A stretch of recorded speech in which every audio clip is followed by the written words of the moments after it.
Stop with the questions. Celebrate. And then they say, is Donald Trump an intellectual? Trust me, I'm like a smart person. Yosemite's one of the wettest we've ever seen from the standpoint of water. Mike Lindell's a conspiracy. Well, you haven't.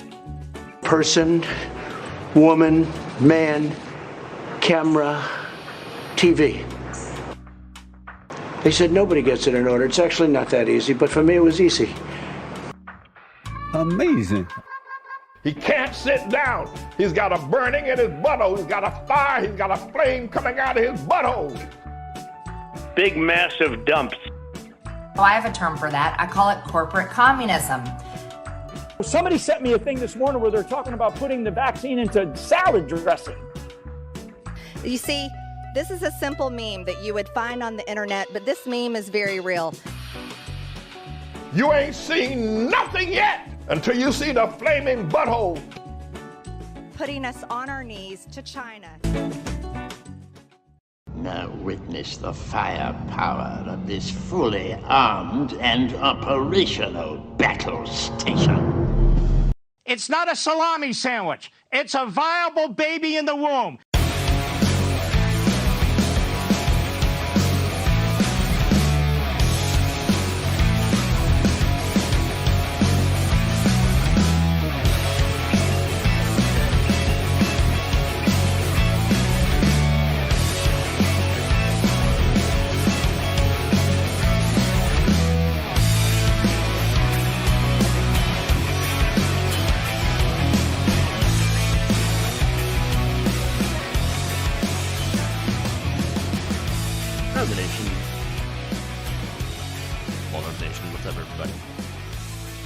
Thursday, open the show. We, as usual, have a interesting mix of, news stories I want to talk about, including Donald Trump's got some had some depositions. Oh, interesting. Under oath. Fun. What are they about? And how did Trump react to them? Well, we have the answer to at least one of those. And then details on another deposition that you might not have heard about. Fun. Then we have Marjorie Greene fear-mongering about fentanyl. Interesting story indeed. The real big story here today actually is something about workers. And it's not getting a lot of coverage really anywhere. And so I want to talk about it. It's a proposed change that could help people in the gig economy. So it's a really interesting story, a really interesting change, and something that I would like to see the Labor Department enact. There's that. And then, of course, we have more school predators. This time at a private religious school. So we're going to talk about that. So that's some stories here. All right. Before we get started, just a quick note. Please like and share the stream. Very important that you do so. Again, it helps me out greatly, helps out the show, and believe me, we need some help. So any way that you can do so, again, super chats, subscriptions, stars, all that wonderful stuff, that goes a very, very long way. With that, let's dive into the first deposition, the first Trump story.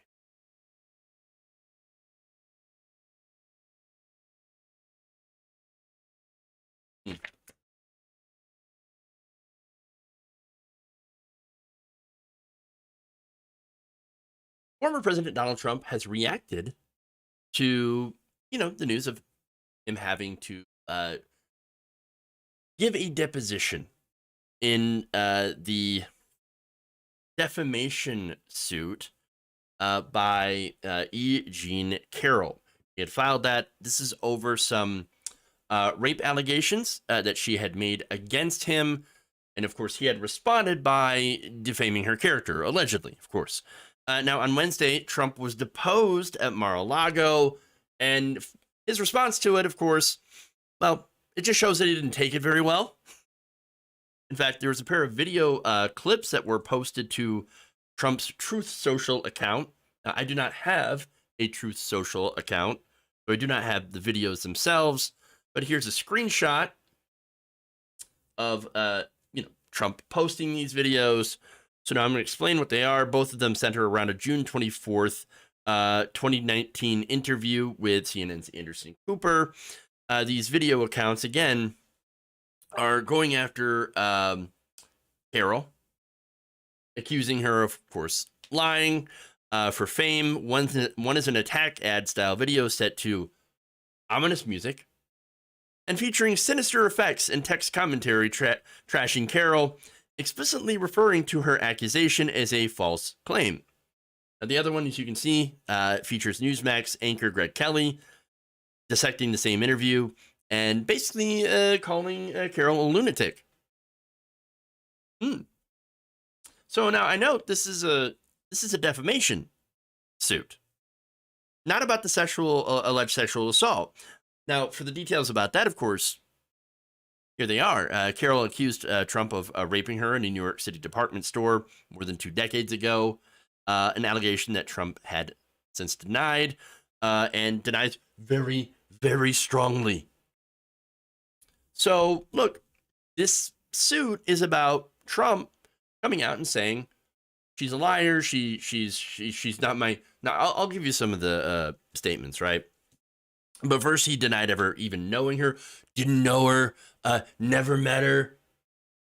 Now, there are pictures of you together. He also said that Carol was, quote unquote, not my type, and claimed that she was just trying to boost sales for her book, and said that the book itself should be sold in the fiction section. So, look, anybody who's followed Trump, heard Trump for I should say a long enough period of time, and isn't like in the cult, you know that this is a classic excuse. Oh, so she's not my type, meaning she's not attractive enough for me to assault like that, for me to, allegedly rape. I mean, no, obviously not. I've never touched that. Well, that's, again, we hear that from predators all the time. Oh, not my type. Not my type. Now, look, if that's your defense, you're a terrible person. And it really shows what he thinks about women. That said, do I know 100% that this happened? No. They never went to court. They never adjudicated it. They never presented evidence. But do I personally believe her? Absolutely. And look, I believe her because you have a trail of victims, accusers, 19 in total. And when you see their stories, when you read their stories, there's a pattern here. First isolating them, getting them alone, and then, basically assaulting them without warning. And that really comes from entitlement. And that's the other thing that's, common. That's the pattern. Oh, you can do anything you want when you're famous. When you're wealthy, you can do that. You can come up and you can grab them by the P word. That's what you can do. Wet ass P word. And so the entitlement, look, he thinks he's entitled to women's bodies. Just like he's entitled to government documents that don't belong to him. Just like he's entitled to taxpayer money. Just like he's entitled to everyone talking nice about him on TV. Kissing his ass. Just like he's entitled to the presidency of the United States. And winning the 2020 election. He's entitled to the election. It's the entitlement. And look, again, if you want to talk about the entitlement mentality, there's nobody that has a bigger entitlement mentality than Donald Trump and his supporters. They believe they're entitled to everything. Now, that said, look, if you really didn't do it, and sometimes false accusations happen. It's very rare, but it does happen. If it's a false accusation, then why don't you just say it? It's a false accusation. I never actually did this thing. But Donald Trump doesn't leave it at that. What Donald Trump does is that not only does he deny it, but then he comes out and does a full frontal attack. According to the lawsuit, after he lied about attacking her, he surrounded that central lie with a swarm of related lies in an effort to explain why she would invent an accusation of rape. To do so, he smeared her integrity, honesty, and dignity all in the national press. She got fired from Elle after this, by the way. So she was fired. And by the way, how he deals with it, also a pattern. In 2016, Donald Trump said that he would not have assaulted accuser Jessica Leeds because, once again, she was not attractive enough, according to him. Believe me, he says, she would not be my first choice. He said at a rally in Greensboro, North Carolina, that I can tell you, you don't know. That would not be my first choice. Gross. Gross. Trump has also dismissed former People magazine reporter Natasha Stoyanov's allegation that he had forcibly kissed her in 2005 at his Mar-a-Lago golf club in Florida. Again, we go to that similar situation. They walk into a room, they're alone, and then suddenly, without warning, there he is. The entitlement. He said this, quote, she's a liar, she's a liar. She's writing a story. Check out her Facebook page. You'll understand. Same pattern. Same pattern. And now, Carol had actually spoken about this in an interview back in 2019, saying this, quote, with all the 15 or 16 women who have come forward, it is the same. He denies it, turns it around, attacks, and threatens. Then everybody forgets it. And then the next woman comes along, and I'm sick of it. Think of how many women have come forward. Nothing happens. The only thing we can do is sit with you and tell our stories so that we can empower other women to come forward and tell their stories, because we have to change this culture of sexual violence. So now, here's the thing, right? At the time, he's right. There's nothing that you could do, at least when it comes to the legal sense. Well, that changed. New York changed their laws, and so now there's no more statute of limitations. As a result, E. Jean Carroll, not only is she in this defamation suit, but she also is filing another lawsuit. She's trying to get the evidence to prove her claim and is actually going after Trump's DNA. She wants his DNA. Now, this time, unlike, of course, the last time, because you remember when she had filed this defamation suit, Donald Trump was still president.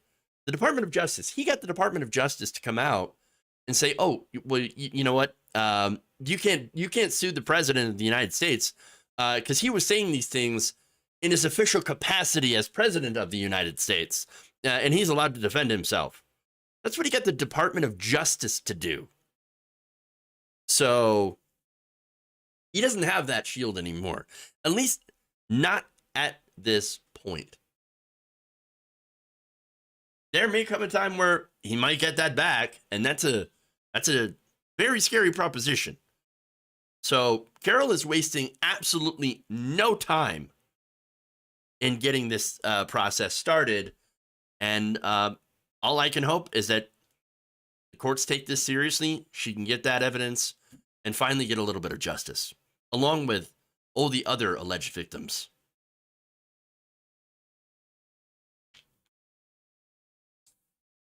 All right. Go to another lawsuit. And this one's fun as well.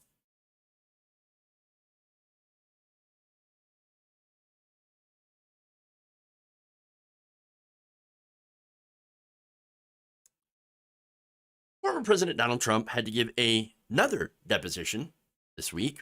This time, Trump is being sued by investors claiming fraud over a celebrity apprentice pitch for what ended up being a pyramid scheme. Oh, Donald Trump running or being involved in a pyramid scheme? No, you're kidding me, right? No. No, it's true. Bloomberg News reported on Thursday that investors are saying that they were defrauded by Donald Trump promises more than a decade ago. Now, the former president took about $8.8 million from a multi-level marketing company called ACN during the years of 2005 and 2015. For anonymous, MLM sellers are suing Trump, his company, and his family members, saying that their endorsements of ACN led them to lose thousands of dollars. So, pyramid scheme, right? So, let me give you some examples. one woman sunk at least $4,600 into the marketing company known as American Communications Network over the course of a year. You know how much she made from it? You're not going to be surprised. Not very much. About $38. Trump made nearly $9 million. She made $38. Unsurprising. Another plaintiff claims that in 2014, he had borrowed money from an ACN leader to pay the $499 registration fee. And then for months, attended dozens of meetings, each costing from $10 to $20, the lawsuit says. He'd also borrowed money from other colleagues to be able to fly out to multi-day conventions and large events that seemed to promise growth opportunities for ACN leaders. After months of trying to earn money, gave up, concluding that ACN did not offer a path to making any money in the future. Another plaintiff, unnamed, worked in fast food, and he was only able to pay the registration fee after using some lucky casino winnings. Great. He was able to pay the, $499 expense, registration fee, and all the other expenses to start selling this ridiculous video phone. That's what it is. They also paid for conventions and trainings, but saw no return on investment. And the final plaintiff, of course, mentioned in the lawsuit, is a mother who lost hundreds of dollars in time with her family attending meetings, workshops, and trainings. So again, that entire company, you're not winning with that company. You're actually losing with that company a lot. Total loser. By the way, again, this is for a video phone. Now, we have something like that now. Yeah, video phone. Now, Trump had claimed that, this phone, everybody's going to get it. It's going to be around for a very, very long time. These are tremendous phones. You're going to love it. And then immediately supplanted by the iPhone. So now, at the same time that he was hawking his scheme, Trump was running the Trump Organization along with his kids, and he and those children appeared frequently in ACN's videos and magazines, shown to what they call, by the way, the people who bought into this company, they're called independent business owners. Look, let me just say, for one, I feel bad for these people, obviously. But at the same time, there is a big part of me that is like, what are you doing falling for scams?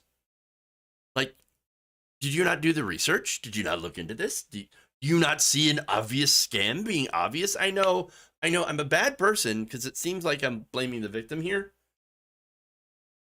But at the same time, it's like, come on, guys.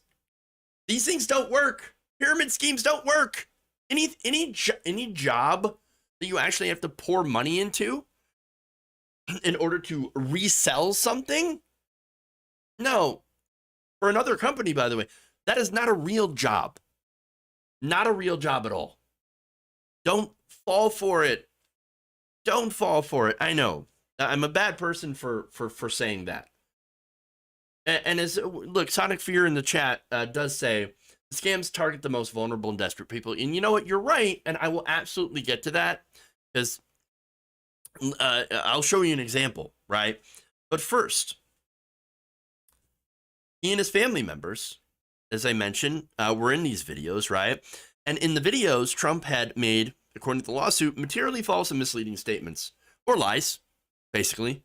And that's, yes, they were lies that were there to make ACN seem like a solid investment. The plaintiffs, believing Trump to be a successful and powerful businessman, and you can, of course, blame the apprentice for that, literally saved his career, saved him from going broke, bankrupt again. He's already been bankrupt many times. They assumed that he had done his research on the company and had backed it because it had a proven business model run by people he trusted. Well, he does like those people, and he did trust those people, but that's because he was getting paid. And nobody knew that Trump was getting paid by the CEO of ACN. Now, again, multiple investigations found that these investors had lost money. Let me give an example. The Montana Commissioner of Securities and Insurance concluded that on average, a Montana ACN investor paid about $752 to the company itself. In return, they got about $53 in compensation. In France, investigators arrived at a similar conclusion, saying only 1% of people recruited could claim a satisfactory income, while 99% either lose money or at best earn a monthly income of about $35. And the Maryland regulators mandated that Zoom Energy, that's with an X, LLC, an ACN-controlled entity that provides various services for sale, issued $510,361.89 in refunds to 1,374 customers in the state, according to records from the Maryland Public Service Commission. So now look, while that's going on and people are making at most like $50, somebody out here was making money, and it was the executives, and at one time, of course, Donald Trump. Photographs, video, and anecdotal evidence painted a close-knit relationship between the Trumps, the organization, and the men behind ACN. Trump, along with his kids, Ivanka and Eric, were photographed standing by ACN co-founders, the lawsuit says. However, since then, Donald Trump had distanced himself. Yeah, I wonder why. I wonder why. So now look, this deposition, and it is important, has been in the works for some time. Okay. But there were delays, lots and lots of delays. Trump was actually supposed to be forced to testify October 31st, but understandably delayed by the Hurricane Ian. However, he is going to finally testify. Now, the investor's lawyer claims that they intended to question Trump why he started pitching the company to viewers around 2008, calling it easy money without any of the risks most entrepreneurs have to take. Well, we all know the answer. He was paid to say that by about $9 million. It's the money, Lebowski. Of course, follow the money. Follow the money. But look, whether or not these people are able to get any sort of, restitution, restorative justice on what they had ended up, getting screwed out of, I don't necessarily know. I mean, generally, courts and are very pro-corporate. Then again, we are dealing with a very high-profile case, and there's tons and tons of video evidence of Donald Trump, saying how great this company was and how smart you need to be to invest it, and using his platform, his public platform, to be able to convince and con these people into, spending their hard-earned money to try to make some money. They didn't know that there was payments going on behind the scenes. They didn't know that Trump was just really close to the CEOs and the executives of this company. They didn't know all that information. They thought, oh, it's Donald Trump. You must believe in this because he's very rich. It was just another scam, like always. Because when it comes to Donald Trump, there's a big lesson here. Anything related to Trump and Trump himself, there's always a scam. There's always an angle where Trump is going to try to enrich himself. If you're smart, then you would avoid him and anything he says and tries to sell you. Unfortunately, like half the country, at least when it comes to the voters, are still buying into his scams. It's sad to see. To his apprentice show, yes, he was using his apprentice show as a platform to sell this video phone.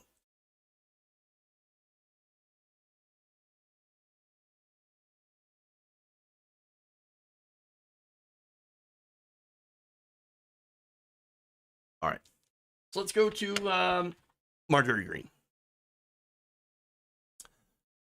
Representative Marjorie Taylor Greene is now fear-mongering about fentanyl.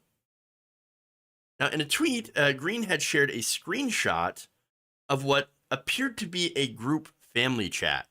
Now, in it, members were discussing how someone they knew went to the emergency room after touching a car door handle. Let me show you that. Be careful getting in and out of cars. Our neighbor was in Dalton at TJ Maxx. They could have died. His car handle was laced in fentanyl. He went to the ER and they traced his to his car handles. That's actually not true. Somebody had actually called in to that local police officer that is or police district that is investigating this, and they found no traces of fentanyl. No traces at all. But apparently, she says no. You can get it from a car door handle. So now, here's what she wrote. Fentanyl poisonings aren't just something you see on the news. It's now so common, it's in your family group text. No one is safe. Over 300 people are dying every day because the Biden administration refuses to secure our border. Let me just note for the record, fentanyl-laced door handles are not a thing. A group chat is not evidence of that. I'm not saying fentanyl isn't dangerous. Oh, it is. It is a highly dangerous drug. It's highly addictive and more potent than heroin and morphine.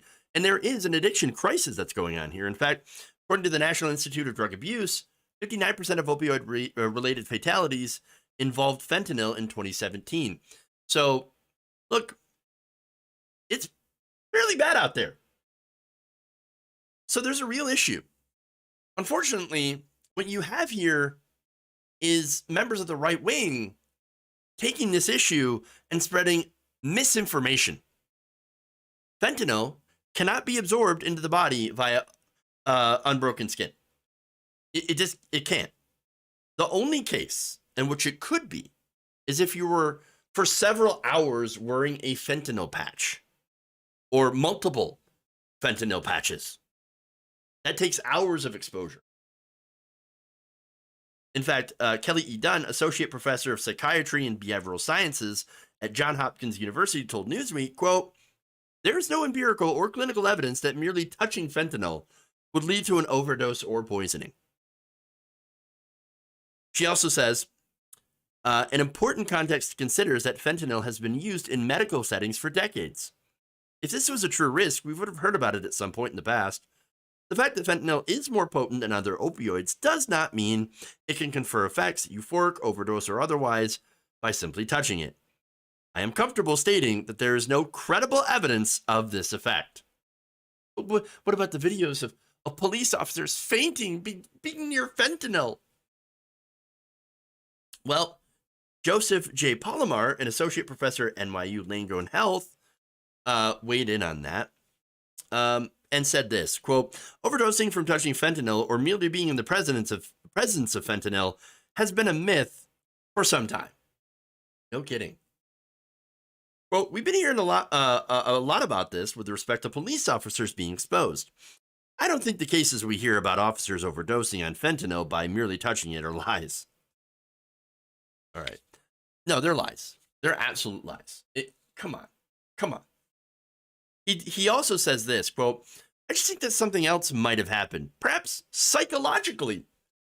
Yeah, no, the cops were so scared of the fentanyl guys that they fainted. No, you know what? That's not true. Because if they were scared of the fentanyl, they would have shot it, right? Many times, or put their knee on it or something. Yeah, if they're scared of the fentanyl, definitely they would have went for the gun. Coming right for us. It's coming right at us. But no, seriously though, he continues by saying, "We won't know for sure without toxicological evidence. You're not going to find any." He then added, "I feel horrible when I hear that an officer passed out after touching fentanyl, and then there's a backlash on social media attacking the police for providing misinformation." Nope, propaganda. Disagree. I think the cops deserve the backlash because they're basically fear-mongering about this. or falling for fear themselves. I'm not, again, fentanyl is dangerous. You do have to be careful around it. But for God's sakes, you're not going to pass out if you're near it. You're not going to get like a contact from touching it. Now, he continues by saying, the officers truly believe they were exposed, and that's a scary situation. This situation would be just as scary for your average citizen. We need to do a lot more research about this on this potent drug, and we need to do our best to educate the public about it. Well, now, here's a little bit of education. According to the CDC, fentanyl can only enter the body, other than taking it, of course, or doing the patch. Say you have broken skin. Say you have wounds on your hands. You got your hands all cut up, and then you touch fentanyl. Then, yeah, I guess it can get into your system, just like anything else. It's got to find a way to enter the bloodstream. Now, if someone were to get fentanyl in their hands, the CDC says that you could possibly transfer to their nose or their mouth or another wound, and then theoretically have that get into their system. They could be poisoned if enough of it entered into their system. And they said, depending, this is according to the DEA, depending on the person's body size, tolerance, and past usage, 2 milligrams of fentanyl could possibly be lethal. Now, look, it's serious stuff, right? But here's the thing. If you're a police officer, you should already know what you're dealing with. You should already have like an idea that, okay, this is fentanyl. So I'm not going to, take my hand that's like, what is it? I have all these open wounds on my hand or paper cuts and stuff and stick my hand in a bunch of fentanyl. You should know better than that. Wear gloves. Wear a glove. Do something. Or you should not touch fentanyl and then stick your hands up in your mouth. Okay, this is common basic knowledge. You should know this. You should know this. Wash your hand, bro, after handling it. Come on. No, but what this is, again, this is the hype, right? It's overhype. It's people working themselves up into a frenzy, and and it's just making them look ridiculous, and it's scaring regular people, and that's the worst part. Now, the other thing about this, going back to Marjorie Greene, is how she is absolutely using this to fearmonger about immigrants. She said, it's basically the argument of the drugs, they're coming over the border. They're coming to the border. Okay, by whom? Yeah. Do drugs get intercepted at the border? Yeah. And it's funny because every time drugs are intercepted at the border by Border Patrol, the right wing is like, can you see how many drugs are getting into America? You need to close the borders. No, wait a minute. If the borders were open, then they wouldn't have seized the drugs in the first place. The drugs would have just came through and you wouldn't have known about it. But here you have the Border Patrol actually doing their jobs and intercepting the drugs. So they did their job, and you're still like, I can't believe that they would get stopped at the border. I mean, technically, they're 2 centimeters into this country. Too much. The border's wide open. It's wide open. Why are these drugs getting in the United States? Seriously. Again, the whole thing's ridiculous fear-mongering. And by the way, the other part of this rhetoric that is dangerous, disingenuous, whatever you want to call it, she's going after the migrants. The migrants that are basically carrying pretty much nothing but the clothes in their back, maybe a backpack at most. So you're saying those are the people that are bringing in fentanyl? Really? Really? Oh, you don't understand. They're drug mules. That's what they are. Now, look, I'm not saying that there aren't any drugs coming in the country, as I said, but what they're doing is that they're blaming the most powerless, the weakest people for, these drugs coming to the country, when in reality, there are drug cartels. And there, of course, there is a demand in this country for this drug as well. And yes, these cartels, of course, are taking advantage of it. But that said, Marjorie Greene members of the Republican Party, they are creating a panic in order to direct people to hate immigrants. Again, addiction is an issue. Cartels are definitely an issue. Migration, as it pertains to how we properly allocate resources to those who are coming into this country, claim asylum illegally, legally. They are legally creating asylum claims. But look, this scare tactic against them is horrible and ridiculous, and is not based in reality. Now, there was another thing that Palomar did say that I agreed with, and it was, quote, "I'm just worried that situations like this are leading to separate streams of information, largely divided by politics. We need the general public, the police, and public health experts to be able to trust each other with regard to shared information about fentanyl and drugs in general." Wouldn't that be nice? In a sane world, sure, that would be the case, but we do not live in a sane world. We live in a world where people like Marjorie Greene aren't muttering to themselves on a public bus somewhere. They're in Congress. Where people like Louis Gohmert, Lauren Boebert are in higher office. Look, we already are divided by separate streams of information. You have reality, and then you have whatever the right wing is saying on cable news, or on True Social, or Facebook group, whatever. And of course, in many cases, as you can see from Marjorie Taylor Greene, it's not information, it's disinformation. So, here are the facts. You're not going to get fentanyl from a car door. So don't worry. You're going to be all right. Don't listen to Marjorie Greene. Nancy Pelosi's gazpacho police. Okay. Moving on. Let's go to a new Biden rule.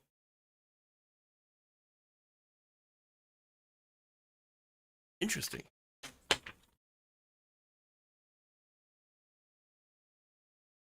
The Biden Labor Department is proposing a new rule that could help independent contractors.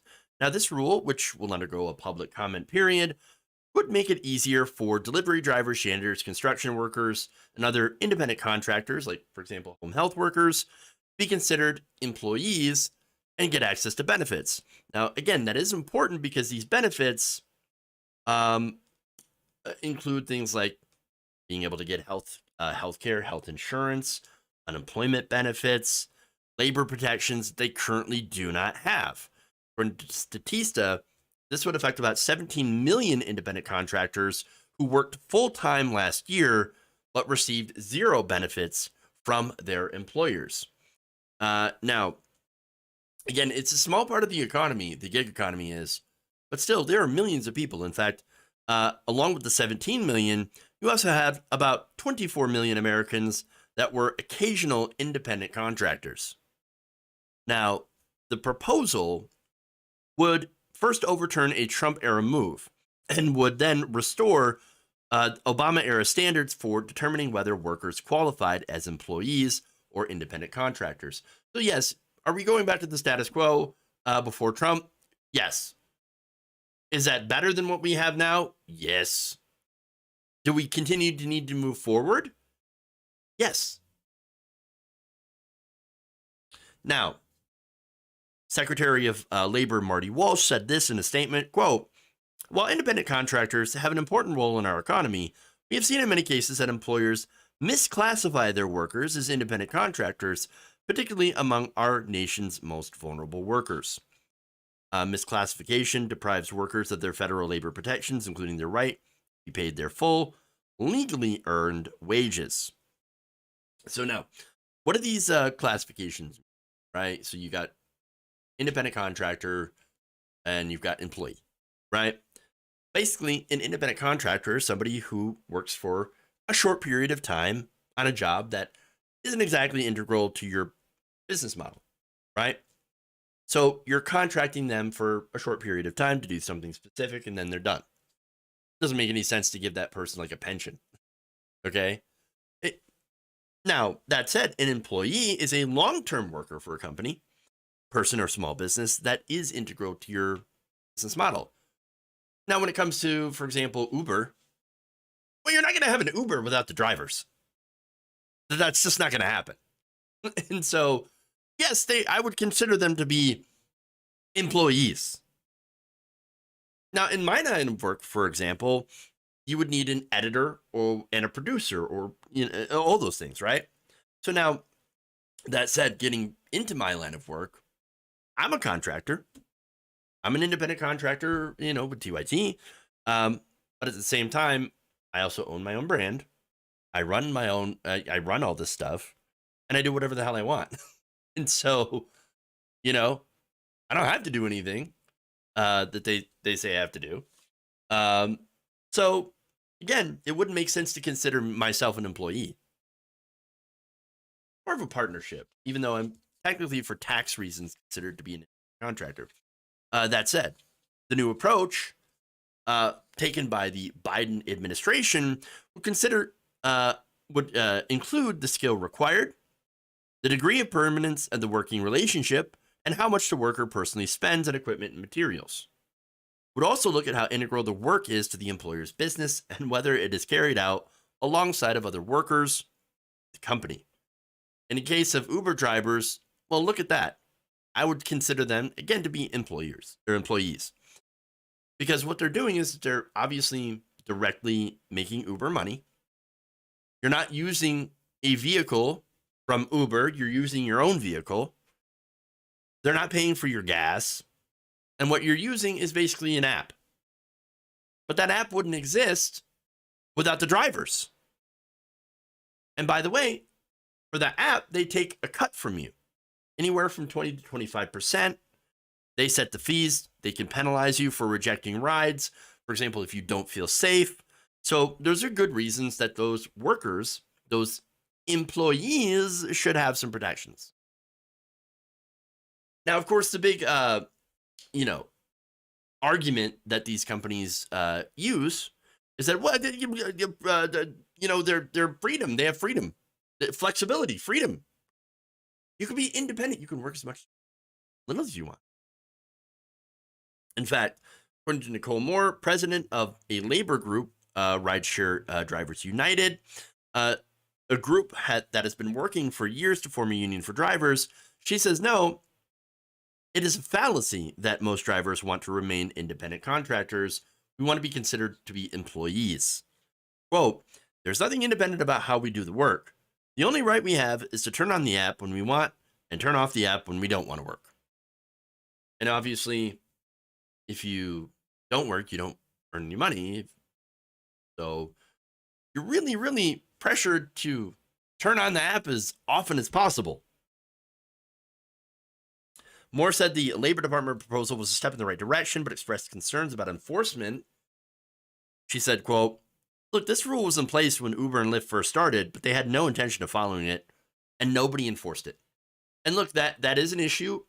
That is something that needs to be watched for if this rule ends up coming back under the Biden administration. Because, yeah, this could be hailed a giant win for workers, but if nobody enforces it in the Biden administration, well, then it's not really a win, is it? So, like I said, we do have to see whether or not it comes into effect and has the right effect that we want, which is to protect these employees. Now, there's another side. Camille Olson, legal counsel for the Coalition for Workforce Innovation, which is a lobbyist group, whose members include Uber, Lyft, and delivery company GoPuff, says this, quote, many companies rely on gig workers to staff their businesses, including drivers at Uber and Lyft and delivery workers for takeout and grocery apps.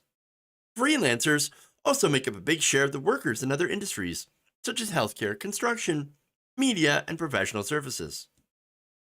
Olson described the gig economy as, quote, offering the almost unlimited opportunity for freedom and flexibility for some workers, and has rejected the Biden administration's argument that many of these workers would want to be reclassified, since most independent contractors do not work enough to qualify for overtime and already make more than the minimum wage. That's what she claims. She says it will limit the opportunities for business to provide these flexible options, which workers are saying over and over, that's what I want. Is it though? Is it what you want? Well, you know what? Let's ask workers.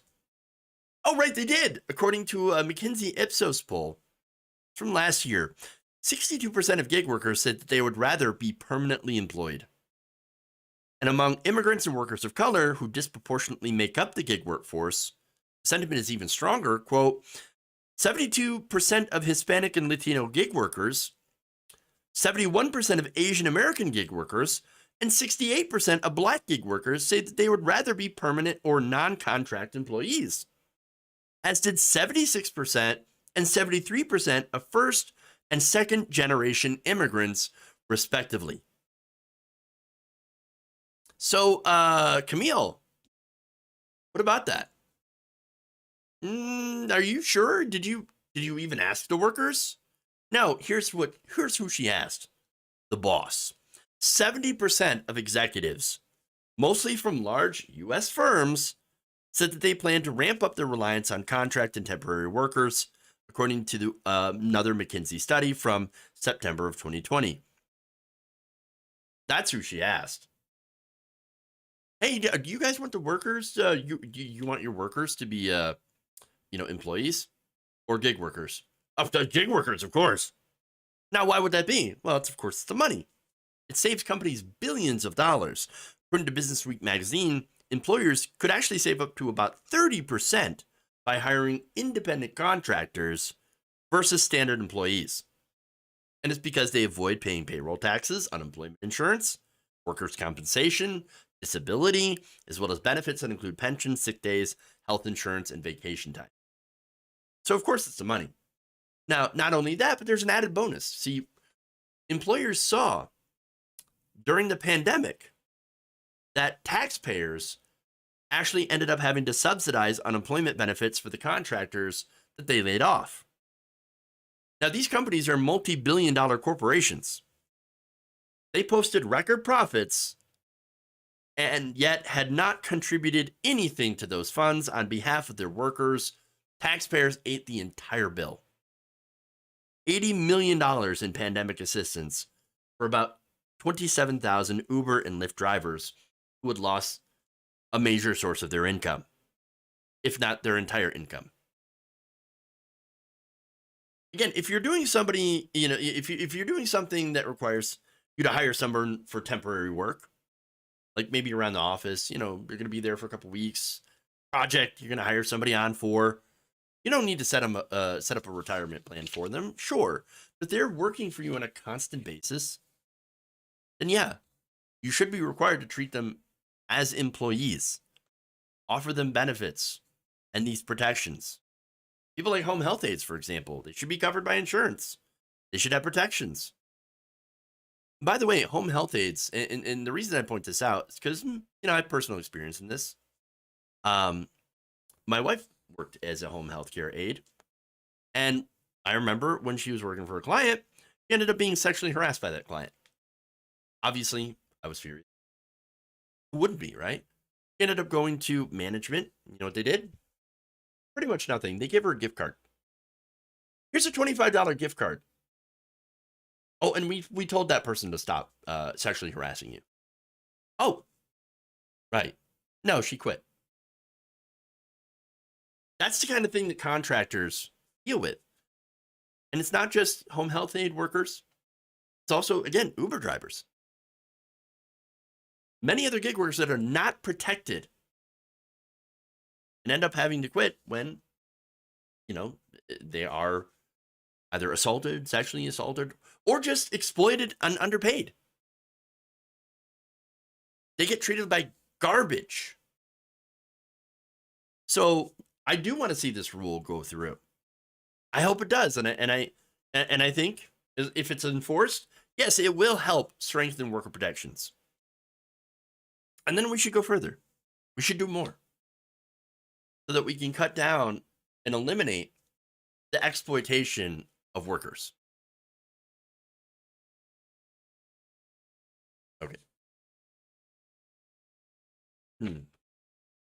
One more here.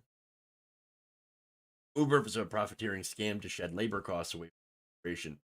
Yes, absolutely. Absolutely.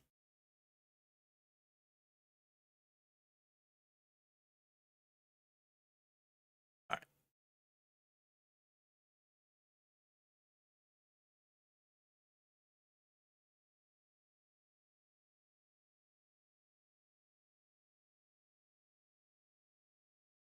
Might find fentanyl in the car door. Not true. Not true.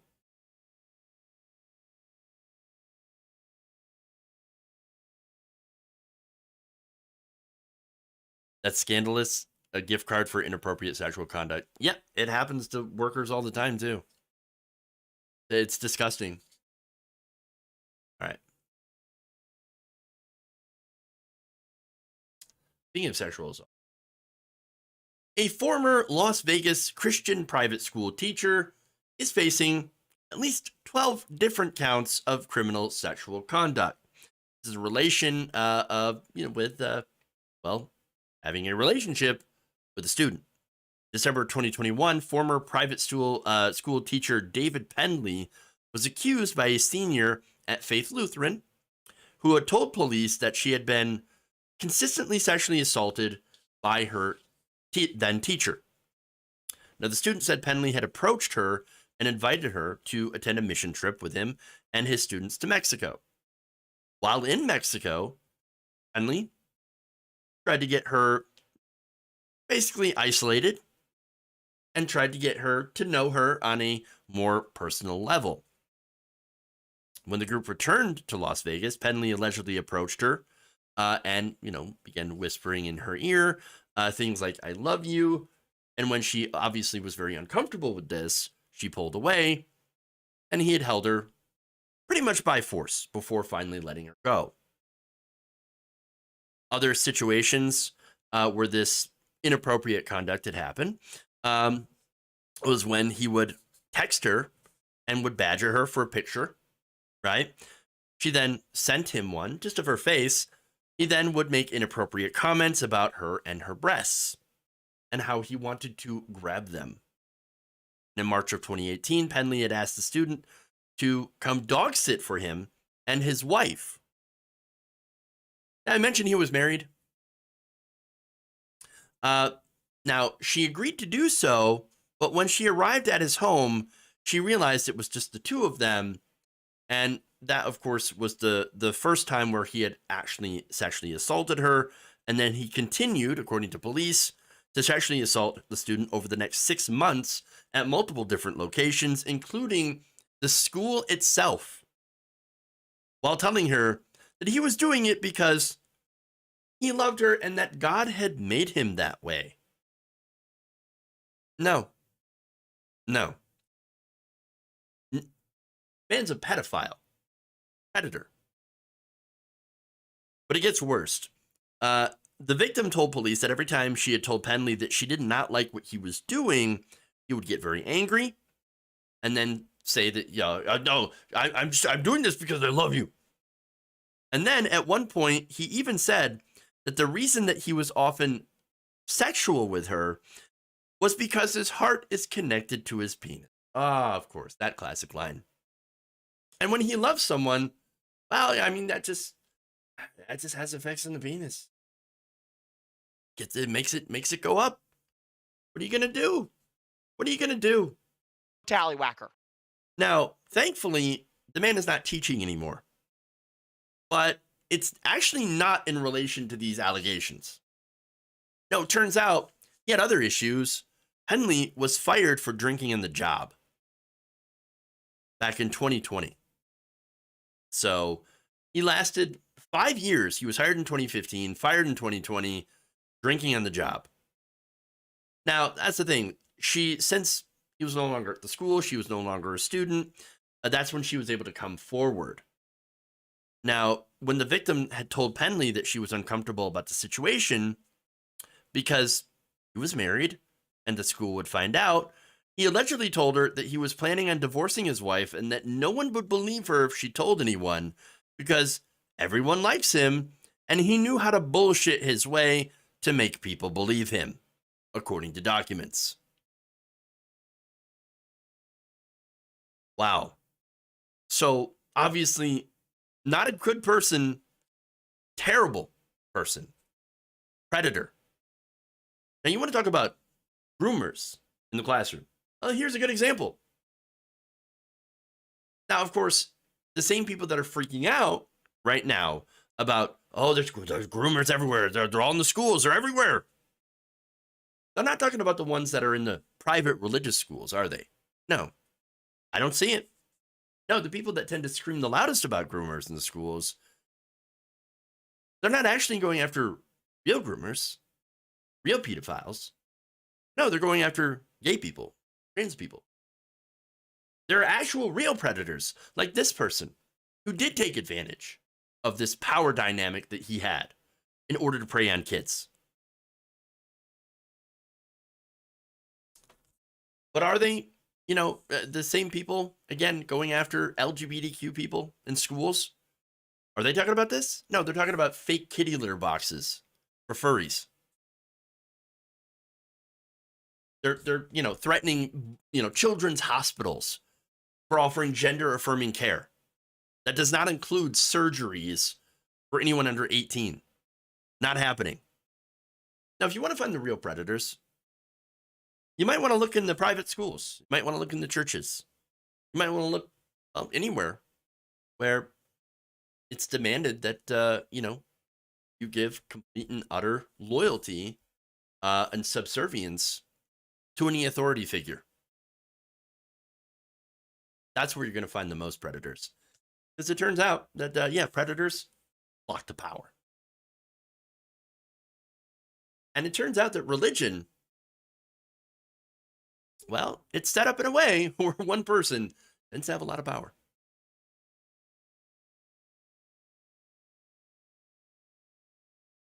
All right. Use this. Make people make the connection. When they want to defund public schools, they want to send kids to private schools with this kind of teacher. That's a good point. Because you know what? In a lot of private schools, when you're talking about private religious schools, are there really any, standards when it comes to who they will hire? What kind of standards are there? If this guy got through, this guy became a teacher. What were his qualifications? Getting drunk and hitting on his students, not good qualifications for a teacher. So I'm glad he's no longer, an instructor there, a teacher there, and that he has been arrested for this, has been charged for this, and we'll see if he actually has to serve time, and I absolutely hope he does. All right. With that said, that's all I got for y'all today. Madi Darno, thank you for the very kind $2 super chat. Appreciate it. Again, guys, we really do need your help. The algorithm's killing us today, this month. So if you can help out any way you can, I really appreciate it. Harry Lyon says, you do not need a valid license to teach in private school. And that's why things like this happen. That's why things like this. All right, so go to Twitch here. In the house, like LL Cool J, thank you for resubbing for a month at tier 1 for 3 months. Appreciate that. That's 3 months. Hell yeah. Hell yeah. All right. So, speaking of Twitch, raid. I haven't done a let's see, Vets raid in a while, so we'll do that. Everybody else, again, tune in tomorrow. We're gonna have a Good Friday show. Thank you for going around the nation today. Like and share the stream. Check out the videos if you've missed any. Subscribe, like and share, all that wonderful stuff. Thank you all. We'll see y'all tomorrow. Remember, change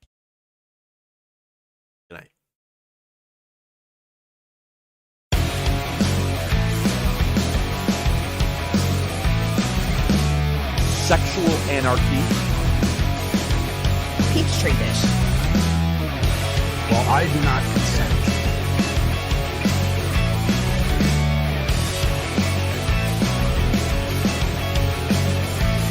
Up yours, Wolf Waller. We'll see who counts the truth. Uh-oh, I'm in trouble. Don't you? I tell you, don't do it.